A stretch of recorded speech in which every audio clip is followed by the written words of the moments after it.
Before we dive into this story of resilience and destiny, please take a brief moment to subscribe to the channel and like this video.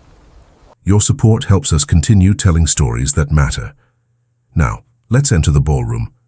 The grand ballroom of the St. Regis Hotel was a kaleidoscope of diamonds, silk, and pretension. It was the kind of wedding where the floral arrangements cost more than most people's annual rent, and the air smelled of expensive perfume and old money. The chandeliers, massive structures of crystal and gold, cast a warm, flattering light over the 300 guests who mingled with practiced ease. Everyone here belonged. Everyone, that is, except for Ilara. Ilara stood at the threshold of the double doors, clutching a small, worn clutch purse that had belonged to her grandmother. Her knuckles were white. She took a breath, holding it in her lungs as if the air inside the ballroom was too thin for her to breathe properly. She looked down at her dress. It was a simple, pale blue cotton dress. Washed so many times the fabric had grown soft and slightly sheer at the seams. It was clean, pressed with meticulous care, but against the backdrop of floor-length designer gowns and tuxedos tailored in Milan, it looked like a costume from a different, poorer world. She stepped inside. The reaction was not immediate, but it was palpable. It started as a ripple near the entrance. A woman in a shimmering red dress paused mid-laugh, her eyes darting to Ilara's scuffed shoes. Then a man in a velvet blazer nudged his companion. The silence spread like a slow-moving frost. Ilara felt the weight of 300 pairs of eyes. She didn't look up. She kept her gaze fixed on a point on the carpet, a safe harbor in a sea of judgment. She wasn't here to crash the party. She held a heavy, cream-colored invitation in her bag. The bride, Sarah, was a distant cousin, a childhood friend from a time before Sarah's family struck gold in tech and moved to the hills, leaving Ilara's family behind in the decaying suburbs. The invitation had likely been a courtesy, a box ticked on a spreadsheet by a wedding planner, but for Ilara it was a lifeline. It was a chance to see the only person who had ever written her letters when her parents died. "Excuse me," a waiter said, breezing past her with a tray of champagne. He didn't offer her one. Ilara navigated the room, moving toward the back. She felt like a ghost haunting the living. She could hear the whispers, sharp and distinct, cutting through the ambient jazz music. "Who is that?" "Must be one of the staff who forgot her uniform. Look at those shoes, it's tragic, really." The psychological toll of poverty is not just the lack of money, it is the constant, grinding sensation of being an intruder in the world of the comfortable. Ilara knew this feeling intimately. It was the feeling of being a smudge on a pristine window. She found a round table at the very back of the hall, near the swinging doors of the kitchen. It was empty. The placement card simply said, "Table 28, while the tables near the front had names like Destiny, Passion, and Eternity. She pulled out a chair and sat down. The tablecloth was thick and white, hiding her hands as she clasped them together to stop the trembling. She was 24 years old, but in this moment she felt like a child lost in a department store. She was hungry. She hadn't eaten since breakfast to save money for the bus fare to get here, but she didn't dare reach for the bread roll on the side plate. She felt that if she moved, the illusion of her invisibility would shatter, and someone would ask her to leave. The room was a theater of happiness, but to Ilara it looked like a battlefield of status, and she was the only one without armor. 3 tables away, sitting with his back against a pillar, was a man who understood battlefields far better than anyone in the room. Jack Thorne did not fit in, though not for the same reasons as Ilara. He wore the tuxedo well, his broad shoulders filled the jacket without padding, and his posture was a plumb line of discipline, but there was a restlessness in him, a kinetic energy that suggested he was ready to spring into action at the sound of a popping balloon. He was 32, but his eyes were ancient. They were the color of slate, constantly moving, scanning the perimeter, checking the exits, assessing the density of the crowd. He was an ex-Navy SEAL, honorably discharged 2 years ago after a mission in the Middle East that had gone sideways. He had physical scars, a jagged line running down his left ribcage, shrapnel wounds on his thigh, but the scars that defined him were the ones etched into his nervous system. He was here because the groom, Michael, was his brother. Michael was the golden boy, the one who went to law school while Jack went to Bud S training.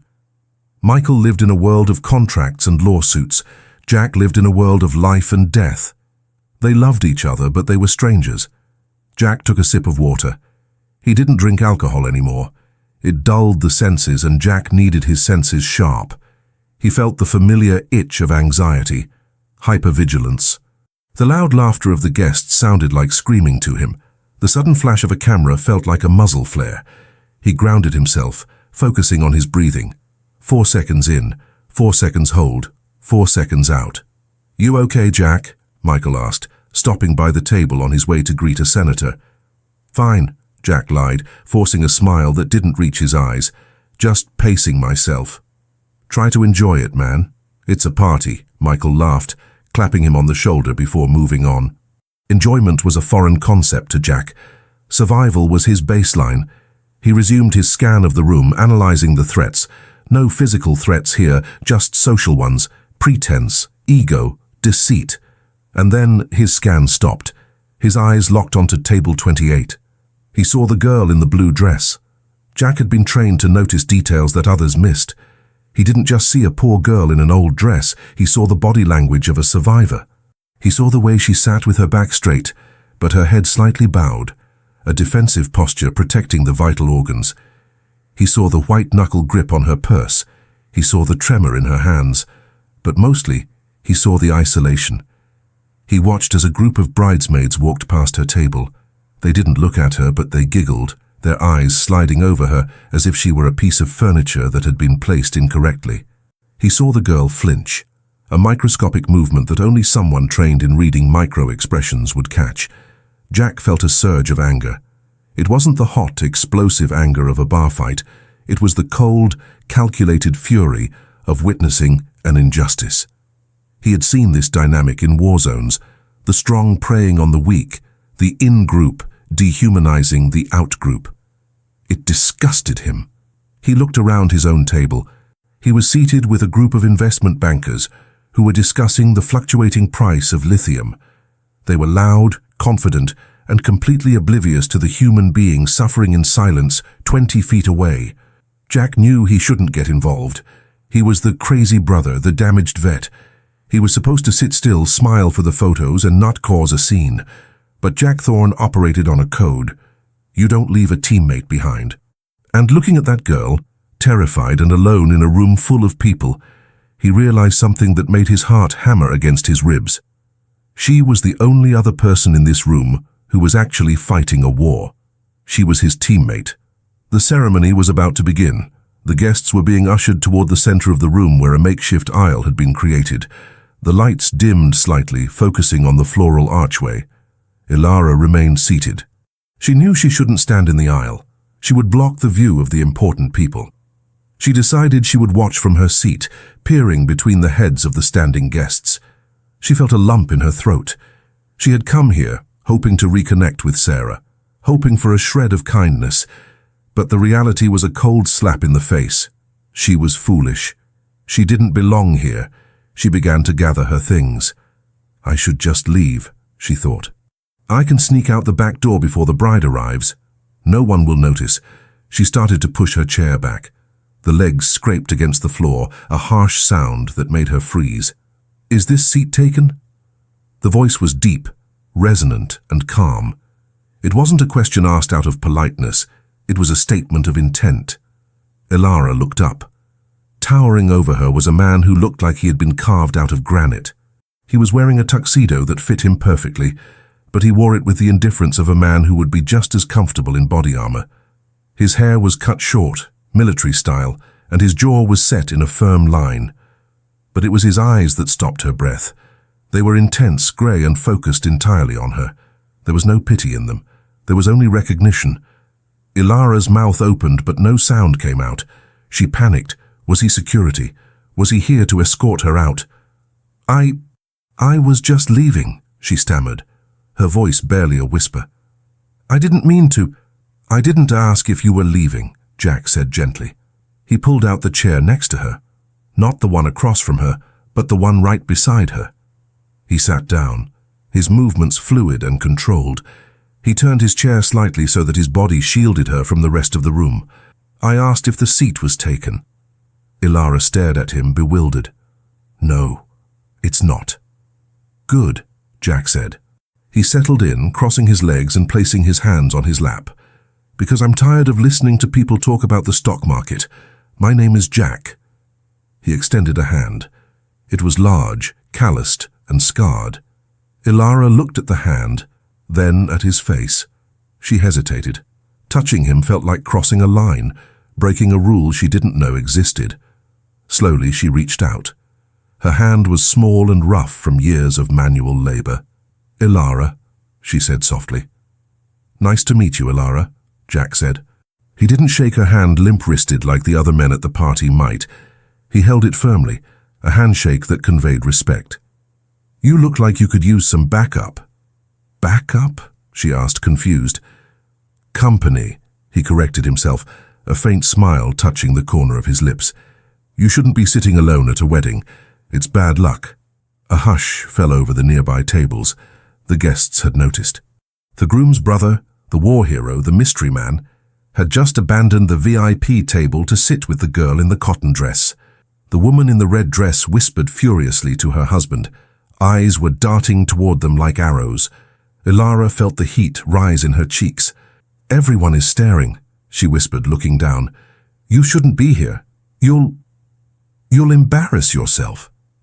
Jack leaned in closer, creating a private world between the two of them. Ilara, look at me.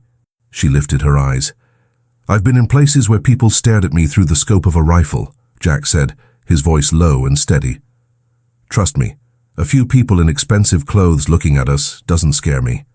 And it shouldn't scare you either. Why are you doing this? She asked, her voice trembling. You don't know me. Jack looked at her, really looked at her, studying the lines of worry on her young face. He felt a strange sense of déjà vu, a flickering memory at the edge of his mind that he couldn't quite catch. Something about her eyes. Maybe not, Jack said, but I know what it looks like when someone is holding the weight of the world on their shoulders, and I figured you might want to put it down for a few minutes. Just then the music swelled. The wedding march began. The room turned toward the archway, but at table 28, two people weren't watching the bride. They were looking at each other, and for the first time that evening, Ilara didn't feel invisible. She felt seen. The ceremony proceeded with the kind of orchestrated perfection that money guarantees. The officiant, a man with a voice like melted butter, spoke of love as if it were a merger acquisition, solid, profitable, and enduring. The bride, Sarah, looked radiant, a vision in silk and lace, wiping away a delicate tear at precisely the right moment. But at table 28, a different kind of ceremony was taking place. It was a ceremony of small gestures and quiet observations. Jack sat with his back to the wall, his body angled so he could see both the altar and the exit. He hadn't let go of the tension in his shoulders. That was permanent. A souvenir from deployments in places where relaxing meant dying, but his breathing had synchronized with the woman beside him. Ilara kept her eyes forward, pretending to watch her cousin exchange vows, but every nerve ending in her body was attuned to the man sitting next to her. She could smell him, a mix of starch, unscented soap, and something metallic, like rain on hot pavement. It was a clean, sharp scent that cut through the cloying sweetness of the lilies filling the room. She looks happy, Ilara whispered, more to herself than him. She looks like she's playing a part, Jack murmured back, his voice low enough that only she could hear. But maybe that's what marriage is, picking a role and sticking to it. Ilara turned to him, surprised by the cynicism in his tone. Do you not believe in love, Jack? Jack shifted in his chair. He watched his brother, Michael, slip the ring onto Sarah's finger. I believe in loyalty, he said, his eyes darkening. Love is volatile. It changes with the weather. Loyalty is a choice you make every day, even when you hate the person. That's what matters. Who stays when the mortar rounds start falling? That's who you marry. It was a heavy statement for a wedding, but Ilara understood it perfectly. She looked down at her hands, the skin dry and cracked from the harsh chemicals she used cleaning office buildings at night. I think you're right, she said softly. Everyone loved my father when he was successful, when he got sick, when the money ran out. The love evaporated.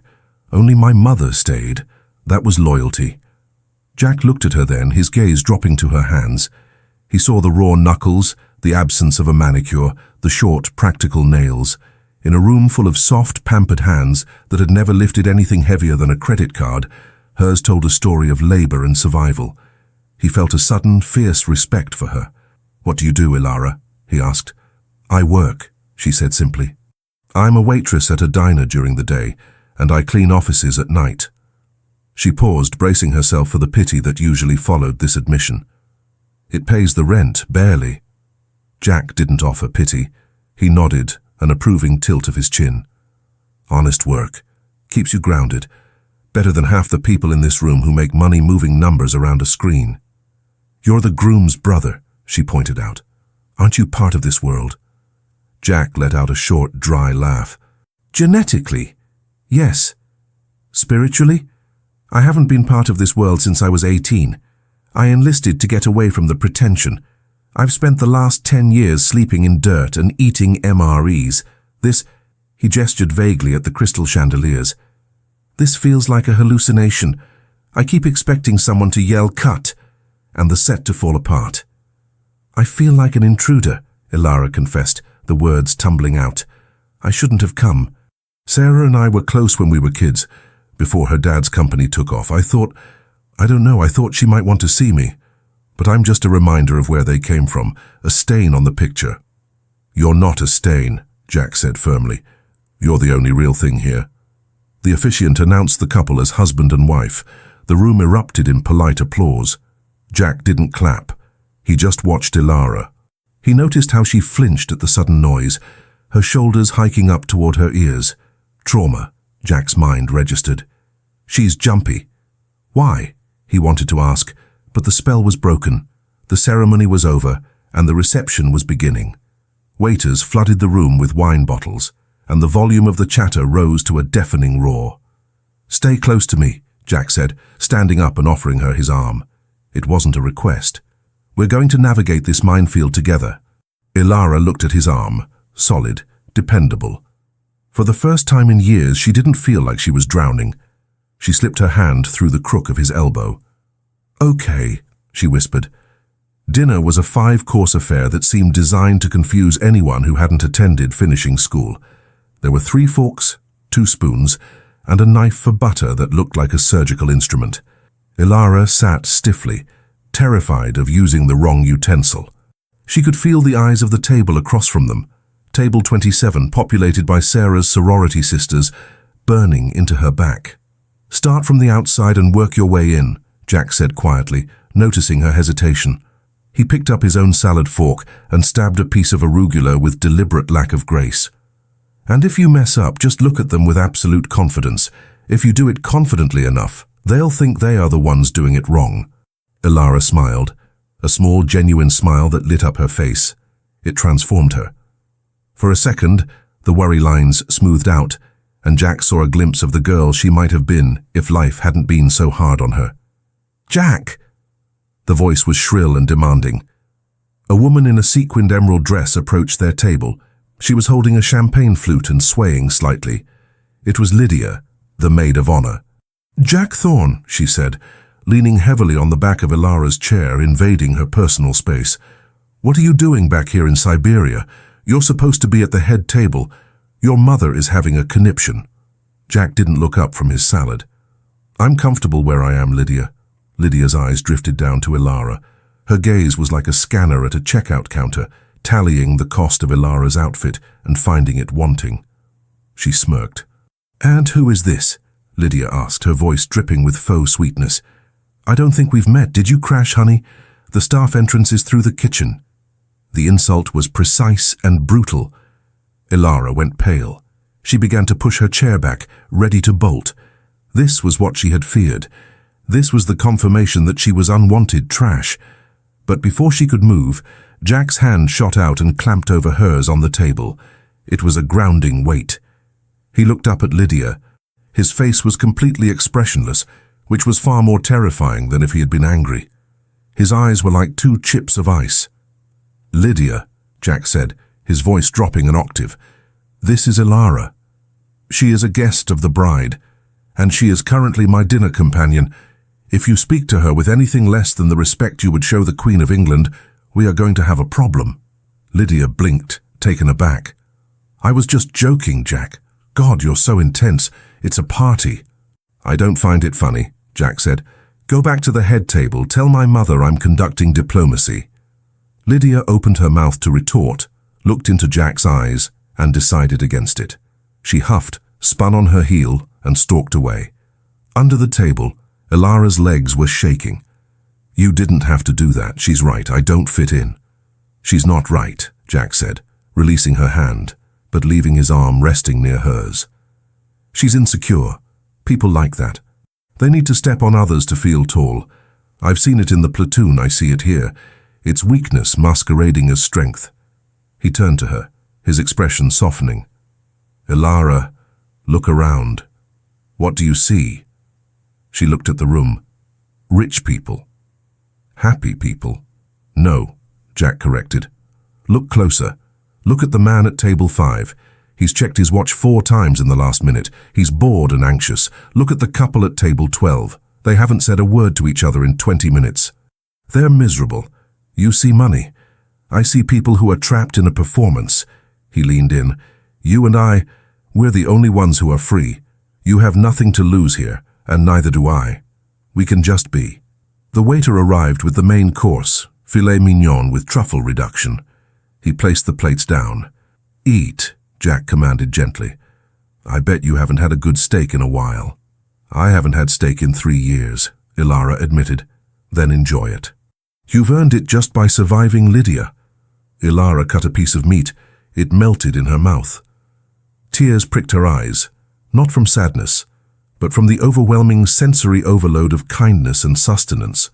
She ate, and Jack ate with her, matching her pace, creating a protective bubble around them where the snide comments of the world couldn't reach. As they ate, they began to talk, not about the weather or the wedding, but about real things. Jack told her about the silence of the desert at night, how the stars looked like diamonds spilled on velvet. He didn't mention the gunfire or the screams. He gave her the beauty he had salvaged from the ugliness, and Ilara told him about her grandmother, who had taught her that dignity wasn't about what you wore, but how you held your head. She told him about the books she read on her breaks at the diner, fantasy novels, where heroes came to save the day. "I used to wait for a hero," she said, taking a sip of water. "Then I realized I had to be my own." Jack stopped eating. He looked at her with a profound intensity. "The best heroes usually are the ones who save themselves first," he said, "but even heroes need a wingman." By the time the speeches ended and the dancing began, the air in the ballroom had become stifling.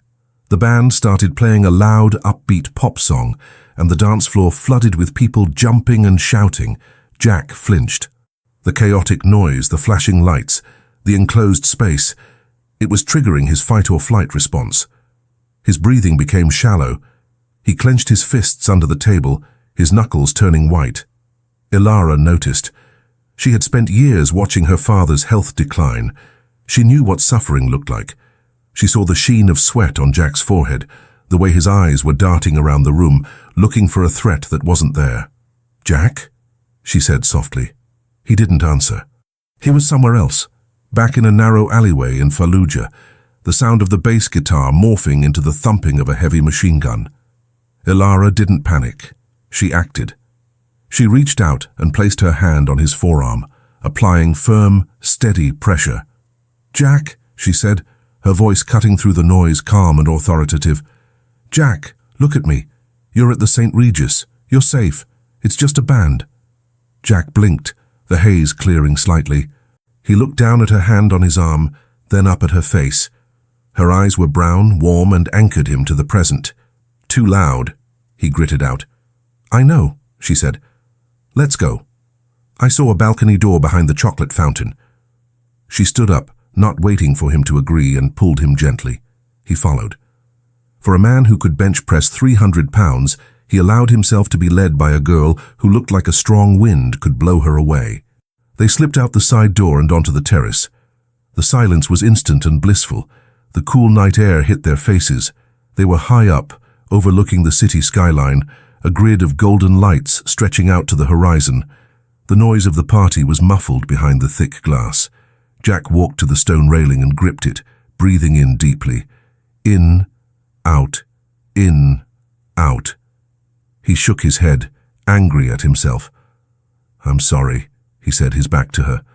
"I'm not good in crowds. Not anymore." Ilara walked up beside him. She didn't look at him. She looked out at the city, giving him privacy while standing close enough to offer support. "You don't have to apologize," she said.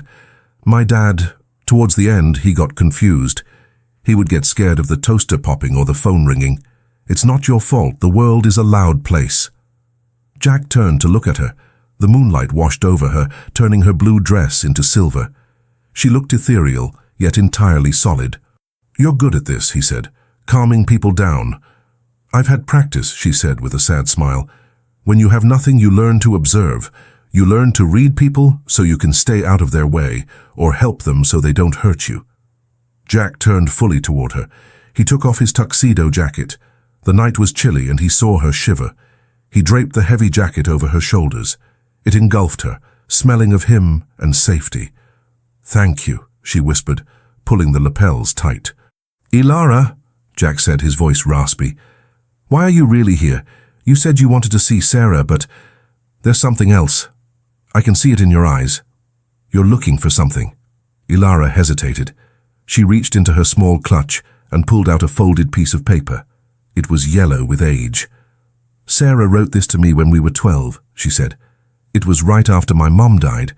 She said, 'No matter what happens, we are sisters. If you ever need me, just come find me.' I got evicted last week, Jack. I'm staying in a shelter right now. I came here because I thought maybe, just maybe, that promise still meant something. I didn't want money. I just wanted family." She looked down, ashamed. "But I realized tonight that the Sarah who wrote this doesn't exist anymore. I was stupid." Jack felt a crack in his heart. He reached out and took the letter, looking at the childish handwriting. Then he looked at Ilara, homeless, hungry, yet standing with more grace than anyone inside that ballroom. "You're not stupid," Jack said fiercely. "You're hopeful. And that is a rare, dangerous thing to be." He stepped closer. The distance between them vanished. The attraction wasn't just physical. It was the magnetic pull of two survivors finding their counterpart. "You have a scar," Ilara noted, reaching up tentatively to touch a thin white line that ran from his jaw down his neck, visible now that his collar was loosened. Jack froze at her touch. Her fingers were rough, but her touch was feather-light. "Shrapnel," he said. "From a roadside bomb. Does it hurt?" "Only when I remember it," he said. "I have others. Worse ones." "I have scars too," Ilara whispered. She pulled up the sleeve of the oversized tuxedo jacket, revealing a burn mark on her forearm. Grease burn from the diner, and this one, she touched her chest, over her heart. "This one you can't see." Jack caught her hand. His thumb traced the burn mark on her arm with infinite tenderness. "We're a match set then," he said. He looked at her face, studying her features in the moonlight, the way her nose turned up slightly, the curve of her jaw. A memory flashed in his brain again, sharper this time. A dusty road, a crying child, a village torn apart. He shook his head. It couldn't be. That was halfway across the world, 15 years ago. "Ilara," he asked, a strange urgency in his voice. "Where did you grow up before your parents died? Were you always here in the city?" Ilara shook her head. "No. My father was a diplomat. We lived all over. We lived in Eastern Europe, and for a while in the Middle East, in a place called Zakara. But that was a long time ago, before the civil war there." Jack felt the ground beneath him shift. "Zakara." He stared at her. He looked at the shape of her eyes again. He stripped away the years, the blue dress, the city lights. He saw a 9-year-old girl in a dusty, ruined schoolhouse, clutching a ragged doll while gunfire erupted outside. He had been 17 then. Not a SEAL yet. Just a kid on a humanitarian mission with his father's church group, before he realized that prayers didn't stop bullets and decided to become a warrior. He had pulled a girl out of the rubble. He had given her his own rations. He had promised her it would be okay. Zakara, Jack whispered, the word tasting like ash and iron. Yes, Ilara said, surprised. How did you know? Jack didn't answer immediately. He couldn't. The coincidence was too massive, too overwhelming. The universe had circled back on itself. The girl he had saved, the event that had convinced him he needed to be a protector, that had set him on the path to the seals, was standing in front of him on a balcony at the St. Regis. He wasn't ready to tell her. Not yet. It was too heavy. Instead, he tightened his grip on her hand. I spent some time in that part of the world, he said evasively. It's a tough place. It was, she said, but I remember a boy there, an American boy. He gave me a chocolate bar. It was the best thing I ever tasted. Jack smiled, a genuine, heartbreaking smile. I bet it was. The music inside changed to a slow song. The bass faded, replaced by violins. Ilara, Jack said. I don't care about the wedding. I don't care about Lydia or my brother or the etiquette. I don't want to go back in there and sit at a table. What do you want to do? She asked. I want to dance, he said. Here, with you, where it's quiet. He held out his hand. Ilara looked at him, the man who had shielded her from the wolves, who understood her silence, and who made her feel like a queen in her cotton dress. She placed her hand in his. I'd like that, she said. And there, under the moonlight, with the muffled sounds of the high society wedding as a distant backdrop, the ex-Navy SEAL and the waitress began to sway. They moved awkwardly at first, then found a rhythm. Jack pulled her close, his chin resting on the top of her head. Ilara closed her eyes, breathing in his scent, feeling the solid beat of his heart against her chest. She was homeless. She was poor. She was alone in the world. But in the circle of his arms, for the first time in her life, Ilara felt completely and utterly safe. The spell of the moonlight could only last so long. Eventually, the cold seeped through the tuxedo jacket, and the reality of the clock asserted itself. It was nearing midnight. For the guests inside, the night was just peaking with champagne and bad dancing. For Ilara, midnight meant the doors to the St. Mary's shelter would be locked. She pulled away from Jack, breaking the comfortable silence that had settled between them. The panic was back, sharp and sudden. I have to go, she said, her voice tight. I missed the last bus. If I don't hurry, I won't get a bed. Jack didn't let go of her hand immediately. He held it for a second longer, grounding her. You're not taking a bus, Ilara, and you're not going to a shelter.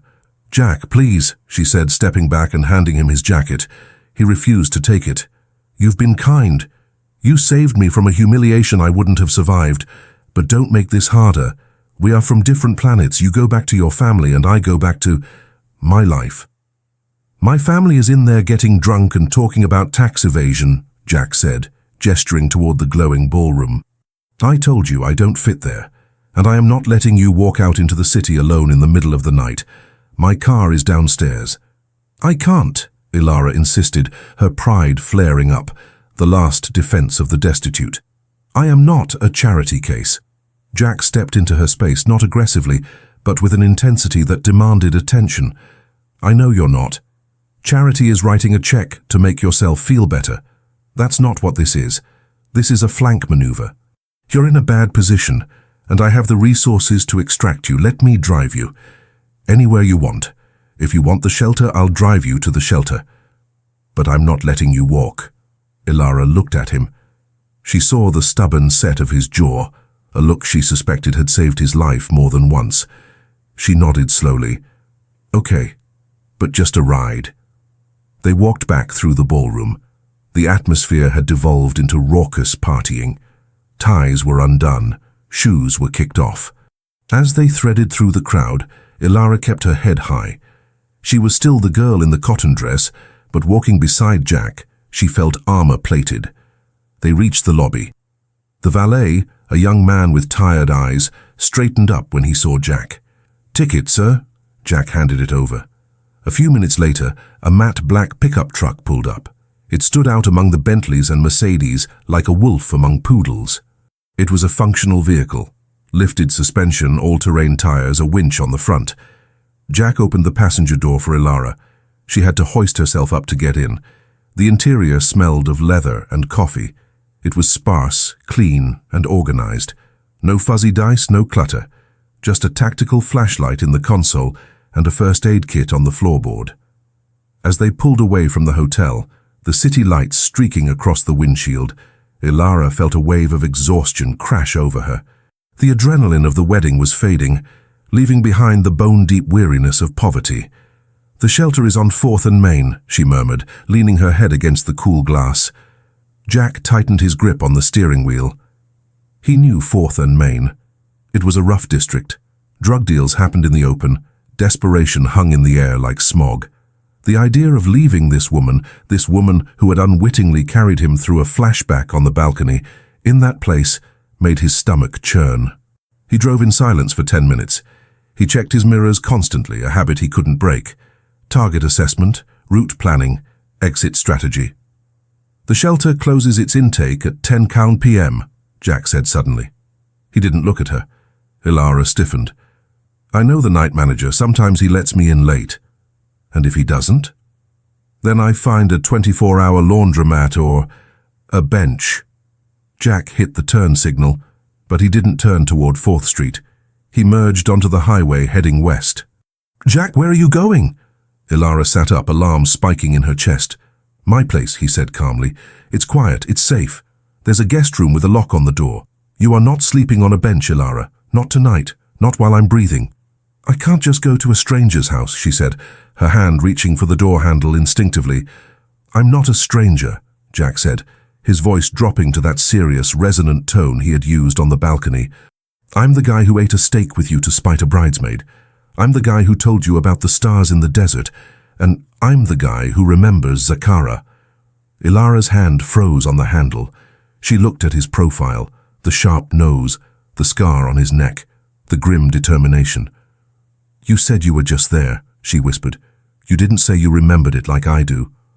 "I remember everything," Jack said. "I remember the heat. I remember the smell of cordite and jasmine. And I remember that in places like that, you survive by trusting your gut. What does your gut tell you about me, Ilara? Am I a threat?" Ilara closed her eyes. She listened to her instincts, the sharp, honed instincts of a woman who had been navigating danger alone for years. Her fear screamed run, but her gut, the deep ancient part of her, whispered, "Stay." "My gut says you're sad," she said softly, "and that you want to save everyone, because you couldn't save someone else." Jack's jaw clenched. She saw a muscle feather in his cheek. She had struck a nerve, but it was the truth. "Then let me save you tonight," he said. "Just tonight." Ilara let her hand drop from the door handle. "Okay." Jack's apartment was a reflection of his mind, fortified, orderly, and somewhat empty. It was a loft in a converted industrial building, high up, with exposed brick walls and large windows covered by heavy blackout curtains. He unlocked the door, 3 deadbolts, and ushered her in. He immediately punched a code into a security pad on the wall. A green light blinked. "Make yourself at home," he said, tossing his keys into a bowl. Ilara stepped inside. The space was masculine and sparse. A leather couch, a massive bookshelf filled with military history and philosophy, a pristine kitchen counter. There were no photos on the walls, no knickknacks. It felt less like a home and more like a forward operating base. "It's nice," Ilara lied politely. It was cold. "It's functional," Jack corrected her. He walked to the kitchen. "I'm making tea, chamomile. It helps with the cortisol dump." "Cortisol dump?" Ilara asked, hovering near the door, unsure of the rules of this space. "Stress hormones," Jack explained, filling a kettle. "We both just went through a high-stress event. The wedding, the crowd, the memories. Your body is flooded with adrenaline. When that wears off, you crash. The tea helps." He motioned to the couch. "Sit, Ilara, please. You look like you're about to collapse." She sat on the edge of the leather sofa. It was comfortable, too comfortable. She felt dirty in her worn dress, a smudge of poverty in this sterile sanctuary. Jack returned with 2 mugs. He had taken off his tie and rolled up his sleeves, revealing muscular forearms mapped with veins and faint scars. He handed her a mug and sat in an armchair opposite her, not too close. He was respecting her perimeter. "You mentioned Zakara," Jack started, blowing on his tea. "You said you were there before the war. Your father was a diplomat?" Ilara nodded, wrapping her hands around the warm ceramic. "James Vane. He was the cultural attaché. We loved it there.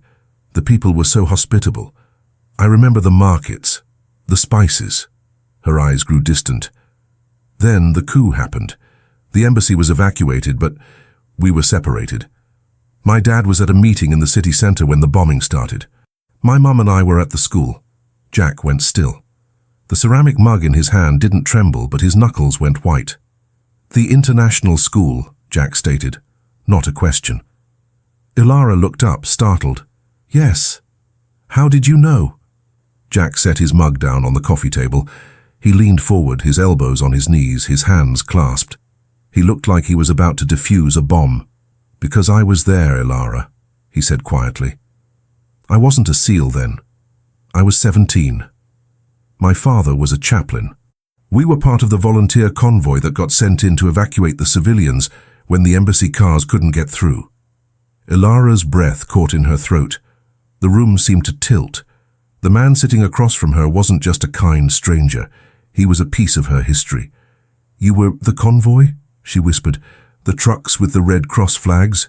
"Yes," Jack said. "We got there 3 hours after the first mortar hit the west wing of the school. It was chaos. Dust everywhere. Screaming, I remember." He paused, his voice cracking slightly, a sound of raw vulnerability. "I remember a girl. She was about 9. She was sitting under a collapsed doorframe. She wasn't crying. She was holding a doll with one arm missing. She was just waiting." Ilara's eyes filled with tears. The memory rushed back, violent and vivid. The smell of pulverized concrete, the sound of sirens, and the tall, skinny American boy with the terrified eyes but the steady hands. "I was waiting for my dad," Ilara wept, a single tear tracking through the dust of the past. "He never came." "I know," Jack said softly. "But I came. I found you. You wouldn't move. You said you had to wait. I told you. You told me that my dad sent you." Ilara finished the sentence. "You lied to me." "I lied," Jack admitted, his eyes filled with a decade of guilt.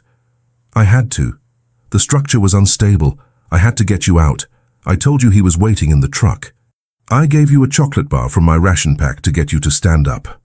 Ilara stared at him. The puzzle pieces of her life slammed together. The hero she had fantasized about for years, the faceless boy who had saved her life and then disappeared into the smoke. He was sitting right here. "You saved me," she whispered. "I carried you to the truck," Jack said. "I handed you to my father. Then the second wave hit. I got separated. By the time I got back to the convoy, the first truck had left. I never knew what happened to you.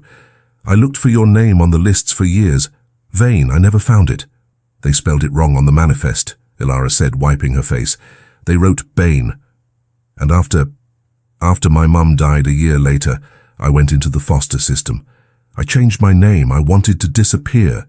Jack stood up. He couldn't sit anymore. The emotion in the room was too thick.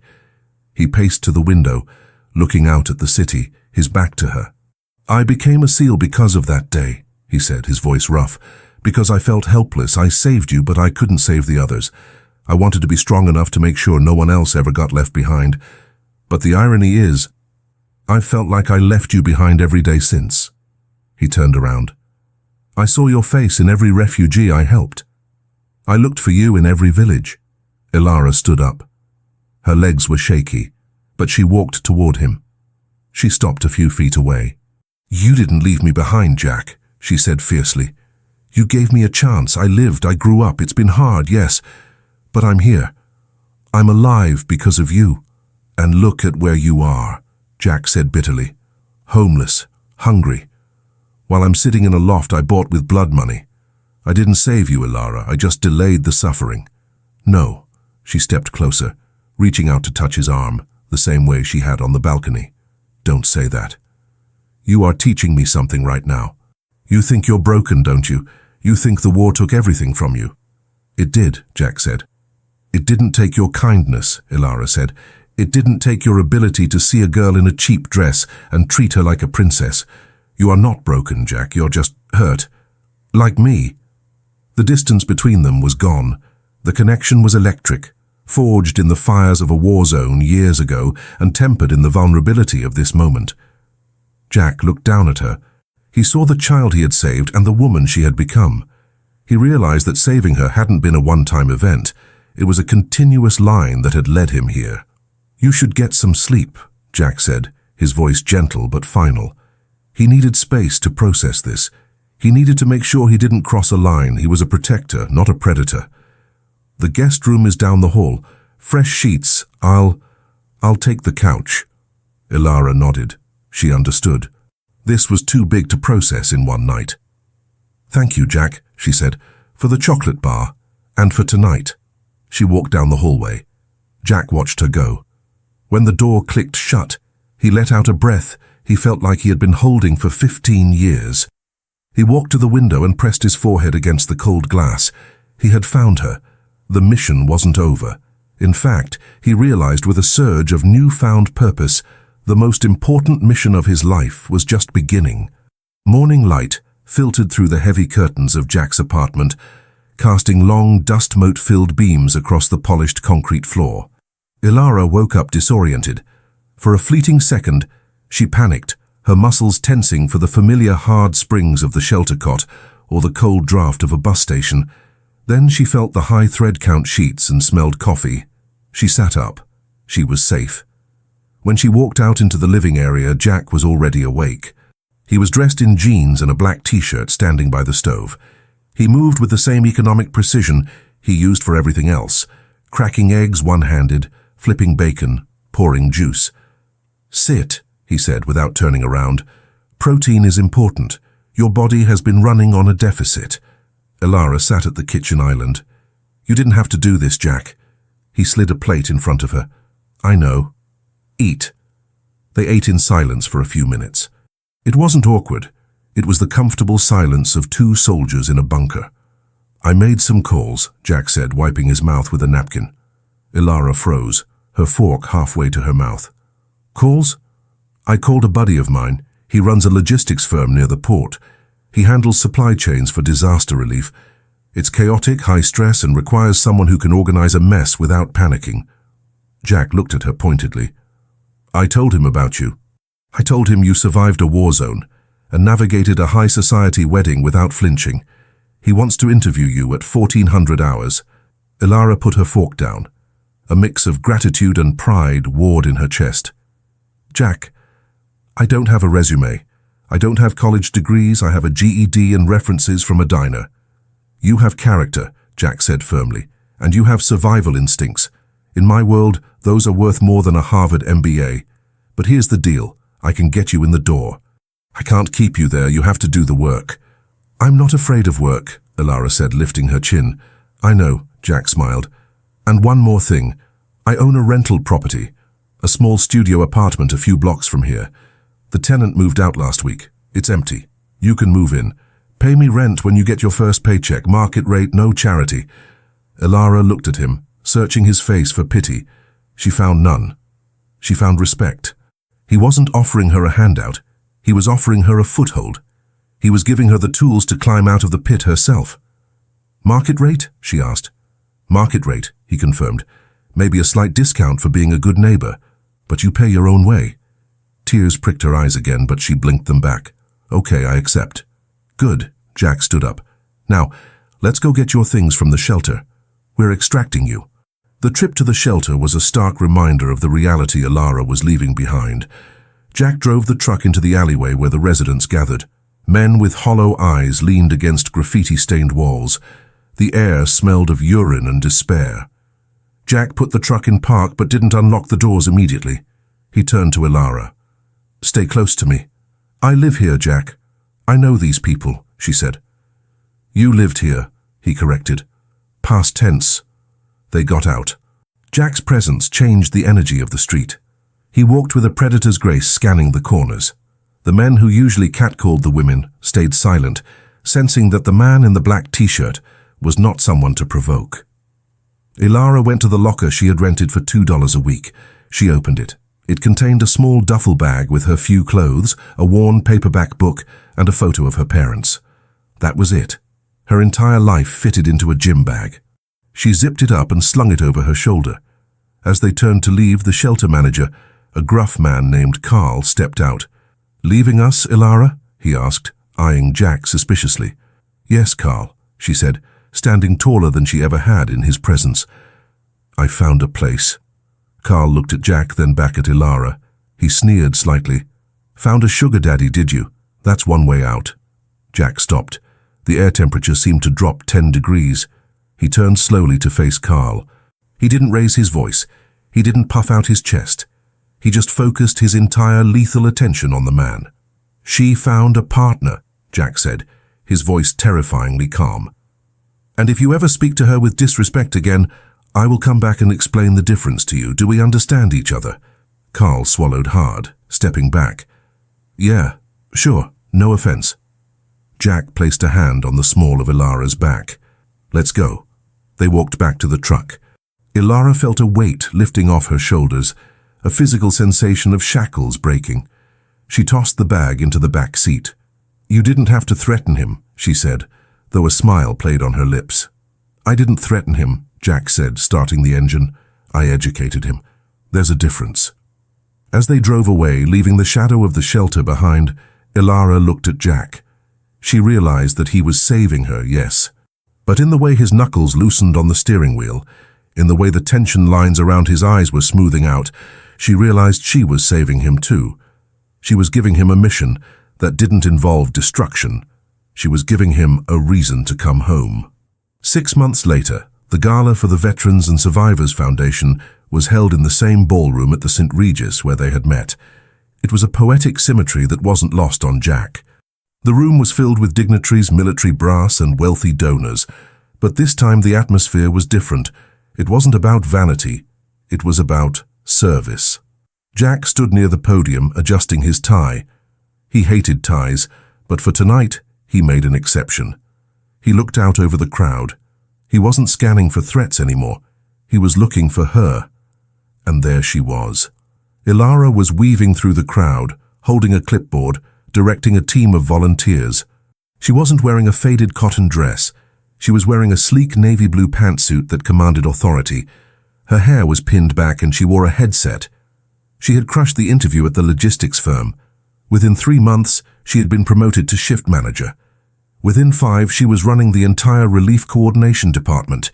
It turned out that surviving poverty gave you a unique skill set, resourcefulness, speed, and an inability to be rattled by minor crises. She looked up and caught Jack's eye. She smiled, a radiant, confident smile that hit him in the chest like a sledgehammer. She tapped her watch and mouthed, "Your turn." Jack stepped up to the microphone. The room went quiet. He was a local hero, the ex-SEAL who had started a community outreach program that was changing lives. But he wasn't there to talk about himself. "Thank you all for coming," Jack began, his voice deep and steady. "Most of you know my service record. You know I've been to war. You know I've seen the worst of humanity." He paused, looking down at Ilara in the front row. "For a long time, I thought that darkness was the only truth. I thought that once you saw the world break, you couldn't put it back together. I thought I was broken." He gripped the podium. "But 6 months ago, right here in this room, someone taught me otherwise. I met a woman who had every reason to be bitter. She had lost her parents to war. She had lost her home to the economy. She was invisible to everyone in this room." A few people shifted uncomfortably, remembering the girl in the blue dress. "But she wasn't broken," Jack continued. "She was resilient. She reminded me that we are not defined by our scars, but by how we carry them.